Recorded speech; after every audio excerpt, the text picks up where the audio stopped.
coming up, you travel solo, but you don't travel for pleasure solo. Correct. You only travel solo For on business. Right. I never travel solo for pleasure. I don't know that I could. Why not?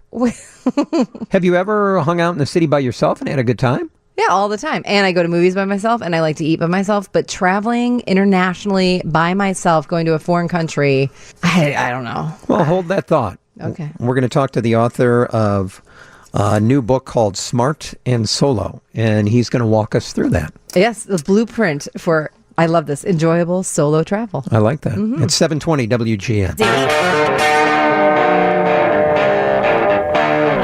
720 WGN, Pete and Jane in the Allstate Skyline Studios. No one's more insecure than me. I could never go to a movie by myself. I could never travel by myself. And then something happened a few years ago where I was in Vegas with a buddy and I lost him. So you were all by yourself in Vegas? I was all by myself, and that's when I discovered, wow. I'm fun. This traveling thing alone is great. And this next guest, you met him. Yes. By chance, right? So actually, I met him through my brother, and I didn't actually meet him. I met his book.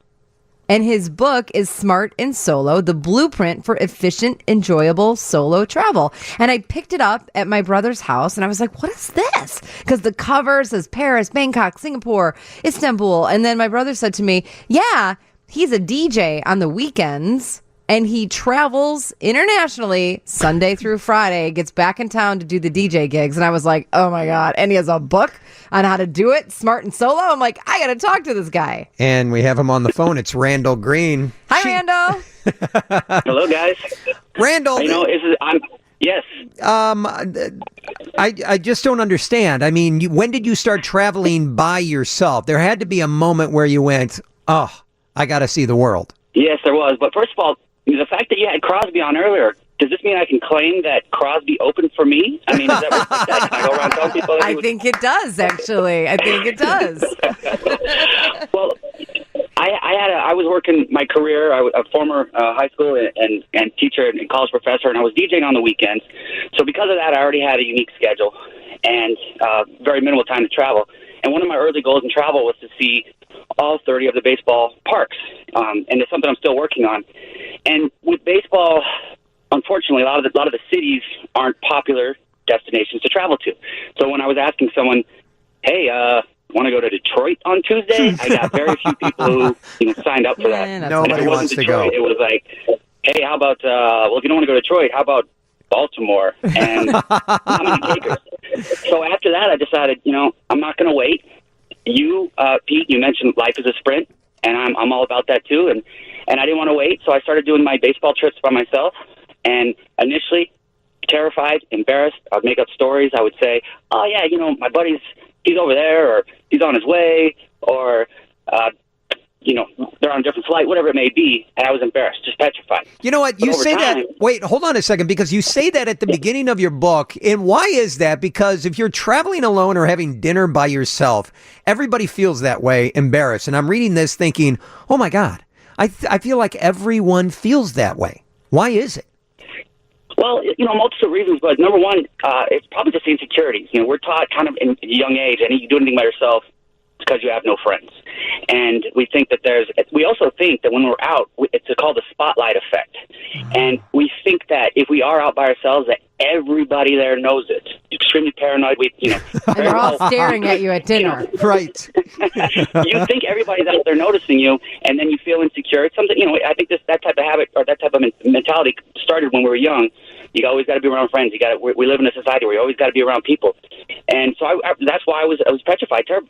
You guys mentioned about seeing movies by yourself. Whenever I would do that initially, I went in with the hat real low, maybe even a hoodie on. I didn't want anybody knowing I was by myself. But over time, I would sit at airports and wherever it may be, and I mentioned in the book one of the best ways to meet people throughout all my travels, and some of the best conversations I've had, and it's the number one icebreaker I've ever encountered is, "Hey, I got the next round." And in doing so, people are usually surprised, like, why is this stranger doing that? But I've opened more doors. I've had such wonderful conversations at all different places. I've gotten hugs from airport bartenders as I've gone back to the place months later.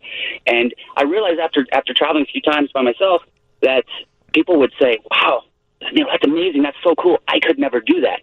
So that fear that I had initially, or that embarrassment that I had initially, totally flipped. And I became proud, and it became kind of something that I wanted to own. I'm like, heck yeah, I'm going to do this. And now every time I come back, my first thought is, where to next? Oh, I love that. Such a great attitude. And that, so it started with going to all the parks and all the baseball games, but you fly internationally all the time. Yes. That's over the last 3 years. I've done 25 countries solo, and for me, I just love new and exciting things, and I do the most diverse things. In a 24-hour span, at one point, I went to Normandy to see the American Cemetery there. Went to the Louvre that night, but then the next day, I went to London to see the Wu-Tang Clan in concert. So I just like doing new and novel things. There's many different places as I can, and I appreciate culture. As a dual citizen, I've always had a thing for just learning new cultures and being around people that are different from my own. And international travel is what affords me the most of those opportunities. And your mom's British, right? That's why you have the dual citizenship? She is, but unfortunately, she didn't leave me the accent. That's she gave me everything else. She gave me a love for reading and love for other things, but she did not leave me the accent. So I'm going to hold a grudge on her for that. The book is called Smart and Solo. Randell Green on the phone with us. You talk about so many great things. This is a great book, by the way. You talk about so many great things about a budget, decide where you want to go, but you also talk about airport lounges. And one of the funniest things, and I was laughing out loud when I was reading this, is about how you love running for exercise, but there's something daunting about running through the airport. Can you explain that? Yeah. I run all the time. In fact, most recently just did the Pat Tillman run here in Arizona, and so I thought I was in shape. That fitness hubris that I have, but I was in Stockholm, Sweden, one of the most charming places there are, and one of the drawbacks I do is I try not to look at a map. I have this arrogance that I think I can get around places. So I get to the airport real early, and the gates aren't. A lot of times in Europe, they don't list the gates that you're flying out of until half hour before. Yeah. And so I'm there, and I'm waiting, and it's getting closer and closer. And I was reading. I was totally fine. Then all of a sudden, it was getting pretty close to the flight time. So I finally decided to ask someone, and he looked at me, like I was insane, and he said, "You're in the wrong terminal." Oh no! Sprinted as fast as I could. I was wearing dress shoes, and again, I run all the time. But I thought I was going to fall over and pass out. Just all I could think about was that my friends back home were going to have American causes international incident, collapsing in security. But midway, I stopped and I just said, "Oh well, that's you make mistakes when you travel." And I missed my flight. I was on my way to Reykjavik, Iceland. And I missed the flight, but it was a great lesson. It was just like, well, when it's your own fault, you kind of just laugh at it and you just say, well, you make mistakes. And that's another great thing about being by yourself. Is being by yourself, you're more likely to have those mistakes, which do cause growth and help you grow as a person. And when you're with other people, you're less inclined to make mistakes, which is a good thing. But oftentimes, missing those trains, missing those flights has helped me grow as a person, because you can get through in another country where the language is different and you can't talk to anybody for help, and you can't call mom and dad for help, and your phone's not working, and you can figure it out on your own. Figure it out. Great success. And the cool thing is, when you miss the flight or you miss the train or you don't know where you're going, the bus is in the wrong place, you're nimble. You're by yourself. You can just go do whatever you want to do, which leads me to one of the things you talk about is flying in segments, which means you just buy one flight at a time. Yeah, a couple of reasons for that. First of all, it can be a daunting task to make that purchase of an international ticket. And I know that's the big concern when it comes to travel, is just the affordability. And when you're buying one big ticket at a time, it's you start thinking about all the things that maybe I got, maybe whatever happens, I need money.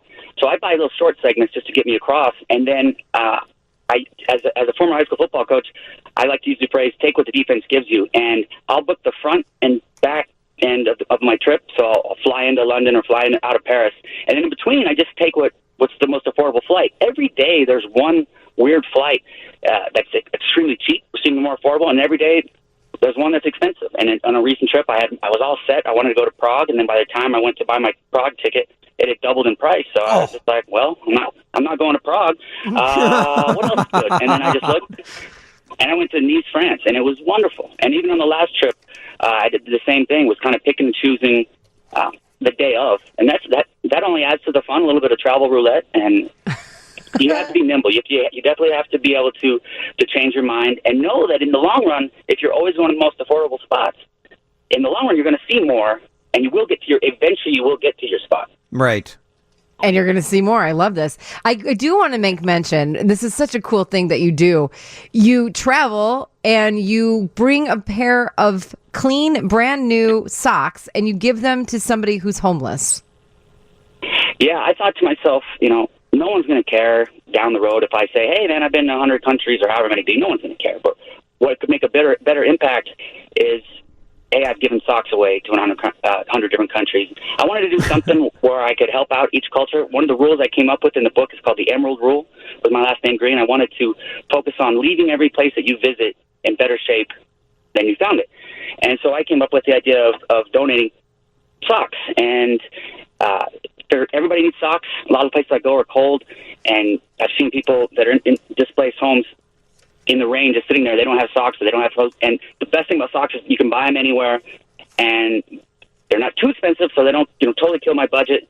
And then they're easy to transport. So I even the most recent time I did this on the last trip, I was in Berlin. Immediately got off the train station. In Europe, at the train stations, people in between homes are scattered about everywhere. In some cases, they're even on the platforms. I saw one in Budapest had a tent inside of one of the train stations, and he'd already passed the place where you get the ticket. So I just go up to him and I give him a pack of new socks, usually like a 3-pack. And in Berlin, the guy didn't speak any English, and I didn't speak any German, but we made it work. And then the next night, I did it in London in Piccadilly Circus, and it's just it's a lot of fun, and it helps me meet a lot of new people. And I think in the long run, I'll be more proud to say, hey, I've given away socks in 50 different countries than I've just traveled to 50 different countries for my own vanity. God, good for you. Yeah, I think it's great. It's a great book. I mean, you talk about having a safety card when you go to foreign countries because, we have 911 here. What is it over there? You talk about scammers. You talk about budgets. Really a well put together book for a guy that travels. Where are you heading next week? What do you have planned? Well, right next I was going to do some baseball ones. The next trip's, like I said, it's one of those ones that I don't really have anybody tagging along. I got Pittsburgh coming up, so if anybody wants to go to Pittsburgh with me, I'm always down. But I don't have anything extravagant. I'd like to, but I got a thing. I'd like to, but I got something going on here. The book is called. Well, you're going to be having lunch with Crosby again after that conversation you guys had. I'm going to try to go see him on Monday. Smart and Solo is the name of the book. Randell Green, thanks for coming on, man. Randall, we can get the book on Amazon, right? Right now, it's exclusively on Amazon, and I hope to do a little more with it. But right now, just on there because it's the easiest thing. You just scoop it up on your phone. In fact, George bought it right on his phone right when I saw him out one night, so it was great. That's Jane's brother, George. My brother, George. Love it. Yeah. And then I found the book on his table. Got it. Thanks, Randall. Thanks, Randall. Thank you, guys. Hey, safe travels. My pleasure. That is great, man. It's a great book. Well, it just makes you think. Okay, Yeah. Airport lounges, you got some time to kill. Why don't you look those up? What kind of budget do you have? The foreign country safety card. I would have never thought about that. Yeah. And by the way, what a great book to read on the airplane. You do have a good point. I do. Right. Okay. It's Pete and Jane in the Allstate Skyline studios.